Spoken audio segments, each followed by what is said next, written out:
Hello les copains, j'espère que vous allez bien. Nouvel épisode dans lequel je me demandais de quoi j'allais vous parler et je me suis dit, mais bon sang, c'est bien sûr, ça serait peut-être pas mal que tu parles de ce sur quoi tu es en train de travailler parce que c'est quand même un petit peu l'idée. Et j'ai souvent ce petit souci de produire des choses et de pas en parler. Enfin, je sais pas si j'ai pas envie d'en parler ou si je ne sais pas en parler. Mais voilà, moi j'aime bien, je l'ai déjà dit, hein, je commence déjà à dériver, mais je l'ai déjà dit, j'adore, j'aime beaucoup travailler sur un projet, sur un truc, mais après tout le côté, entre guillemets, marketing, tout le côté en parler, faire de la pub et tout ça dessus, j'ai toujours un petit peu de mal. Et donc là, je me suis dit, bah voilà, t'es en plein dedans, donc ce serait peut-être intéressant de faire un topo là-dessus, comme ça t'as un petit peu les idées, entre guillemets, claires, hein, c'est un bien grand mot pour mon cerveau, sur ce que t'es en train de faire. Donc, je vais vous parler de Belquet. Belquet, qu'est-ce que c'est? Belquet, c'est un conte illustré. Alors j'y tiens à ce mot-là, conte illustré, parce que c'est pas à la base, c'est pas un conte pour enfants, même si ça apparente un petit peu. Conte illustré qui raconte l'histoire d'une petite fille que vous voyez ici qui s'appelle Belquet. Je fais un topo pour ceux qui connaissent pas, désolé pour ceux qui ont entendu parler longuement, parce que c'est un projet que je mène depuis 2014 quand même. Bref, Belquet, une histoire d'une petite fille qui voit des êtres invisibles via ses grands yeux particuliers, qui souvent me vaut soit des gens qui en ont très peur, et à l'inverse des gens, et souvent des enfants quand même, qui font «Oh j'adore, j'aime beaucoup» et tout ça. Donc c'est l'un ou l'autre, bref. Souvent les parents ont peur et en fait les enfants aiment beaucoup. Ça m'a fait prendre conscience, petit aparté, petite parenthèse, ça m'a fait prendre conscience que en tant qu'enfant, en fait, je vais y arriver, on n'a pas du tout la même notion de la peur en fait. Par exemple dans les dessins animés, moi je fais voir des dessins animés en ce moment à mes enfants, il y a des passages, je me dis oh ça j'avais oublié, ils vont peut-être avoir peur, et ils interprètent pas du tout le truc de la même manière. Là, le personnage peut avoir des grands yeux, avoir des dents qui sortent, des griffes, tout ça, et ben ils vont pas du tout avoir cette référence de ah ça a des griffes donc c'est violent, ça peut faire peur, ah ça a des grands yeux donc c'est vrai que c'est particulier. Enfin bref. Du coup, les enfants n'ont pas du tout cette notion-là, et la plupart du temps, ça fonctionne, c'est un bien grand mot, assez bien, les enfants aiment bien en tout cas, bref. Mais ça reste un conte à la base qu'on voulait réaliser, donc qu'on a réalisé avec mon épouse. Je reprends dans l'ordre. Alors, conte illustré, qui parle d'une petite fille qui voit des êtres invisibles avec ses grands yeux. Et en fait, certains invisibles vont se rendre compte, parce que normalement ils sont invisibles, donc ils ne sont pas visibles des humains, certains invisibles vont se rendre compte qu'elle arrive à les voir, et donc va se lier un lien d'amitié entre eux. Donc, il va se créer une aventure entre Belquet et les invisibles. Les invisibles ont la particularité de s'exprimer en langue des signes française, hein, pour le coup. Parce que mon épouse est interprète en langue des signes français. Et du coup, donc j'ai réalisé ça avec mon épouse. C'est un projet, donc je vais essayer de faire court, ça va être compliqué. C'est un projet qu'on a démarré en 2014. En fait, mon épouse écrivait des histoires dans un petit carnet et tout ça. Et puis, via une de ces histoires, en fait, je me suis amusé à créer un personnage avec cette histoire. Et puis, de fil en aiguille, on a commencé à essayer de raconter quelque chose avec. On a cherché des éditeurs, on n'en a pas trouvé. On l'a proposé un peu en financement participatif sur la plateforme Ulule. Et finalement, ça a trouvé son public, on était super contents. Moi, je m'étais dit, bah, c'est tout, s'il n'y a personne, bah, je passerai à autre chose, hein, c'est pas... vu mon cerveau, vous imaginez bien que c'est pas les idées qui manquent. Et du coup, finalement, ça a fonctionné. Donc, on a sorti ce premier tome. Il y a eu d'autres trucs avant, mais bref, on va couper. On va couper. Sinon, ça va être trop long. Et du coup, voilà, donc on a sorti ce premier tome qui était plus, en effet, plus une histoire du soir, à raconter aux enfants, mais aussi on a un public adulte qui s'y est retrouvé. On a aussi voilà, rajouté des petits trucs pour essayer de parler un petit peu de langue des signes française. Donc voilà, on a rajouté ça là-dessus, et je vais y arriver. Et du coup, après ça, on a enchaîné sur un tome 2 et un tome 3. Le tome 2 est complètement différent du tome 1. Déjà, il est beaucoup plus massif comparé au tome 1. Il est complètement différent au niveau de la technique. Le tome 1, je l'avais fait complètement en numérique, celui-là c'est de l'aquarelle, le tome 3 aussi. Et donc en fait on continue l'histoire, voilà, on continue, il se passe quelque chose de particulier dans le tome 2, je ne vais rien vous dévoiler. Mais du coup voilà, on avait du coup j'aimais bien parce que du coup ça me permettait de faire pour chaque tome des illustrations différentes, des techniques différentes d'illustration, pardon, je vais y arriver. Du coup, ça me plaisait pour ça. J'aimais bien l'idée justement de changer de format, même si là, pour le tome 2, 3 et ce dont Ce dont je veux vous parler dans cette vidéo, j'ai du mal, c'est le tome 4 qui va être aussi sur ce format-là. Et donc oui, comparé à de la bande dessinée où on reste sur le même format, j'aimais bien, alors je l'ai travaillé de cette manière-là, j'ai pas consciemment décidé de ne pas faire une BD avec cette histoire-là, mais j'aimais bien l'idée de la travailler vraiment d'un côté l'image et de l'autre côté le texte. Je trouvais que ça formait un cadre voilà, intéressant, le cadre du conte, hein, tout simplement, qu'on retrouve dans les contes pour enfants, ce genre de choses. Et je trouvais ça intéressant. Du coup, on continue l'histoire et on arrive au troisième tome qui est un petit peu plus d'adulte, entre guillemets, où là on est sur un truc, on retourne un peu dans le passé. Et, euh, et donc on avance dans l'histoire et on arrive au quatrième tome, Je m'embrouille, que je n'ai pas encore fait forcément, mais dont je voulais vous parler. Surtout d'un point de vue technique, parce que moi c'est ça qui m'intéresse un peu dans toutes les vidéos que je fais, j'essaye de vous parler un petit peu de la façon dont je travaille, parce que je me dis, je vais y arriver, je me dis qu'en tant que possible dessinateur, auteur, illustrateur, vous êtes peut-être en recherche de, voilà, de techniques de façon de travailler. Et moi je sais que ça m'a beaucoup aidé d'aller chercher des informations chez d'autres illustrateurs, dessinateurs, tout ça, donc j'essaye moi aussi de passer le peu de savoir, enfin le savoir en tout cas que j'ai pu acquérir durant ces années. Pour vous expliquer un petit peu comment ça fonctionne, donc en fait mon épouse écrit, tout simplement, écrit l'histoire. Moi après cette histoire je la reprends, je la découpe. Voilà, on arrive à peu près à ça. Hop, je vais mettre comme ça, ce serait plus simple. Où là, en fait, donc c'est voilà, c'est un document d'écriture, hein, tout simple, où j'ai repris le texte et du coup, vous allez savoir un petit peu ce qui se passe. Faut pas lire, c'est tout, mais c'est juste pour vous montrer. Où en fait, je découpe le texte en associant à chaque fois entre parenthèses voilà une idée d'illustration que je vais faire dessus. Des fois, je garde pas la même, des fois ça change, mais c'est un petit peu l'idée et ça me donne du coup. Ce découpage me permet d'avoir le maximum de pages que je vais avoir et puis pour pouvoir travailler, commencer à travailler et à envisager le dessin, l'illustration derrière. Une fois que ça c'est fait, en fait, je fais un espèce de, pour vous montrer sur une image par exemple, je fais un espèce de croquis vraiment basique, bon, alors que je ne peux plus vous montrer parce que j'ai associé les deux, c'est pas grave, mais du coup, le croquis fait avec la teinte bleu clair que vous avez juste en dessous, et après je refais un croquis un peu plus défini, et en définitif, après ancrage couleur, si j'y arrive, ancrage couleur, lumière et tout ça, ça vous donne ce genre de choses, voilà. Et après tout ça, après je vais le mettre en page pour que ça puisse faire un peu cet effet-là. À voir, là c'est comme je dirais l'illustration, et du coup je vais essayer de retravailler un cadre, tout ça, tout un truc, une mise en page qui va me permettre justement de faire le produit fini, la maquette finale, et d'agencer tout ça pour pouvoir l'envoyer à l'imprimeur par la suite. Voilà un petit peu mon processus de création pour ce compte. Euh, donc là en ce moment, je travaille donc sur le tome 4 en ce moment, comme vous pouvez le voir ici.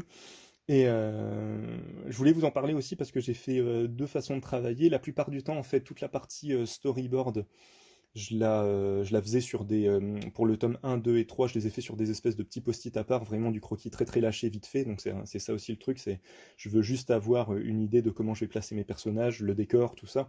Donc je rentre pas du tout dans le détail, je fais vraiment des sphères, des boules. Il y a quasiment que moi qui comprends ce qui se passe vraiment des fois.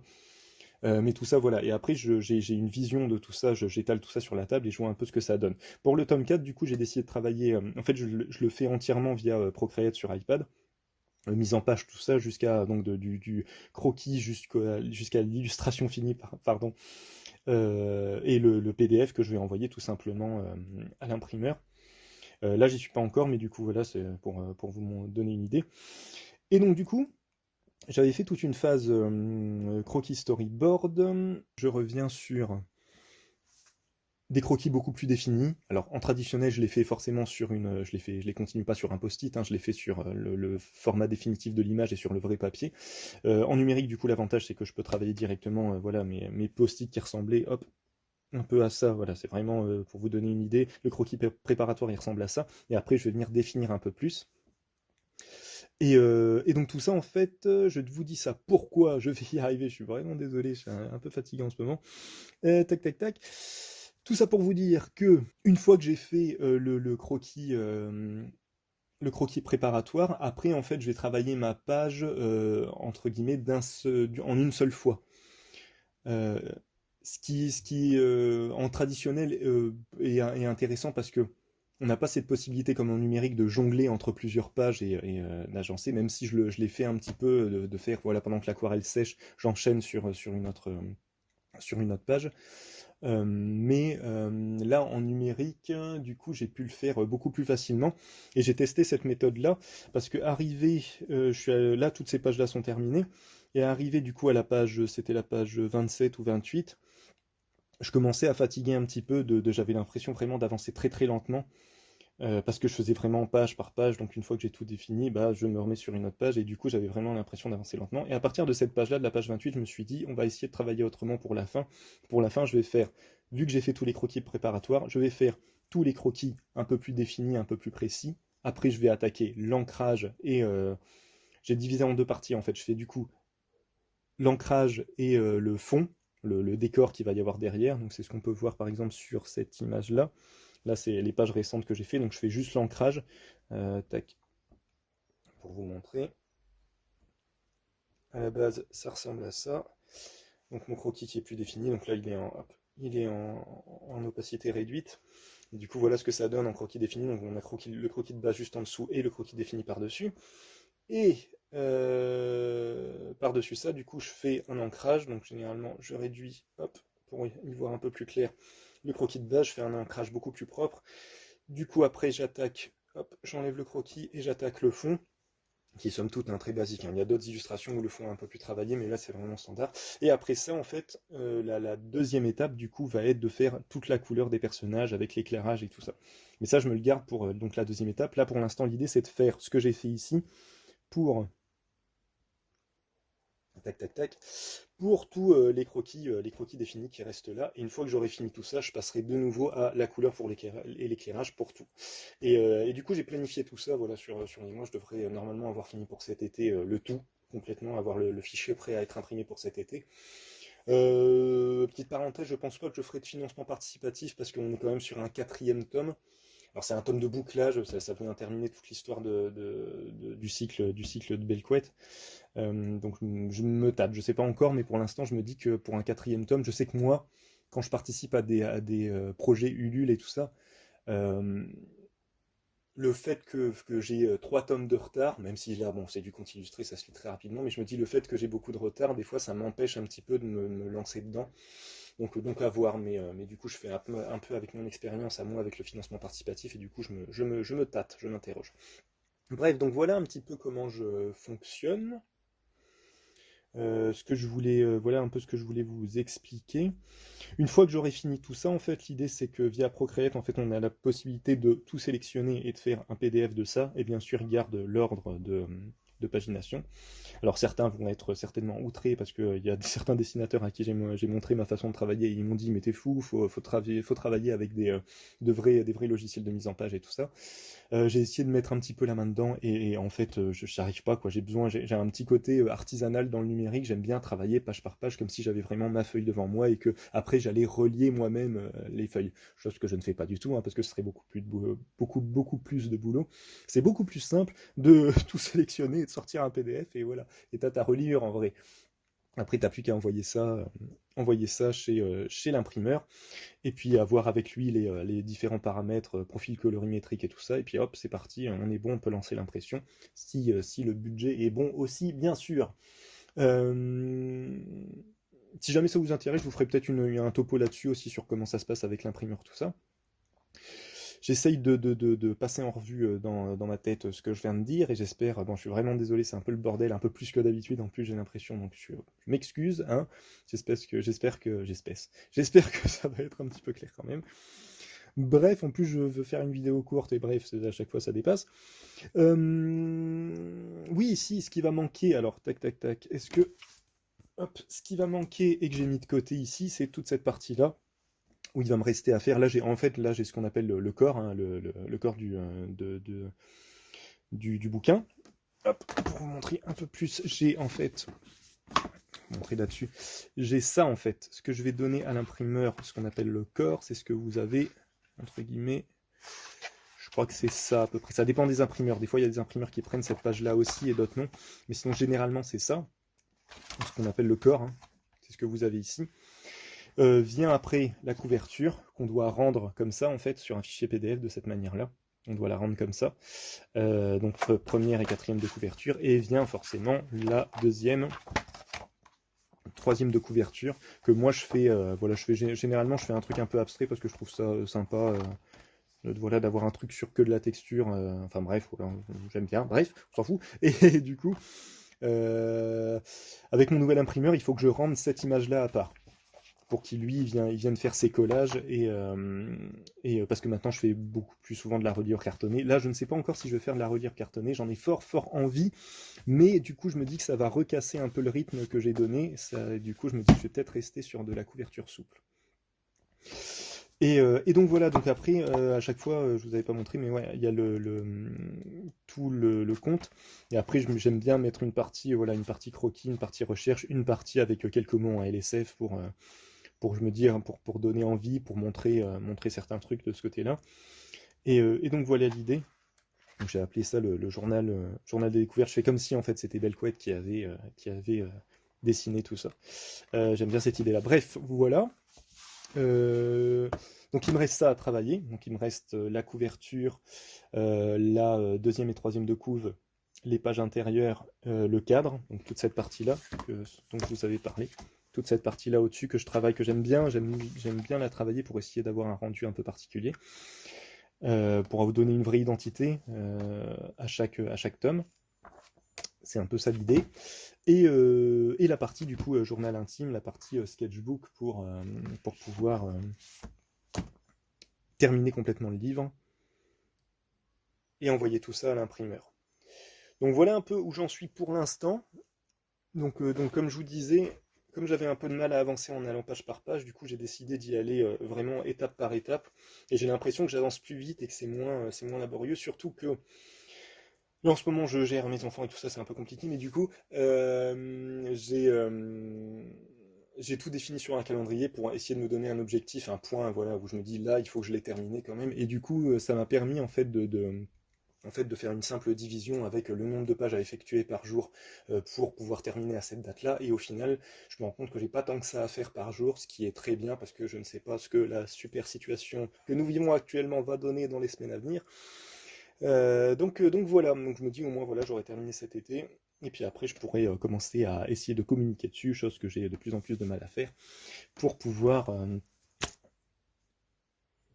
parler du projet et voir qui est intéressé par ce projet tout simplement. Donc voilà les amis, on arrive au bout de cette vidéo. J'espère que ça vous aura plu, j'espère que j'aurai pas été trop bordélique. Si jamais ça vous intéresse, que vous voulez retrouver tout ça, je vous mets le lien dans la description. Tout ça est disponible sur Etsy.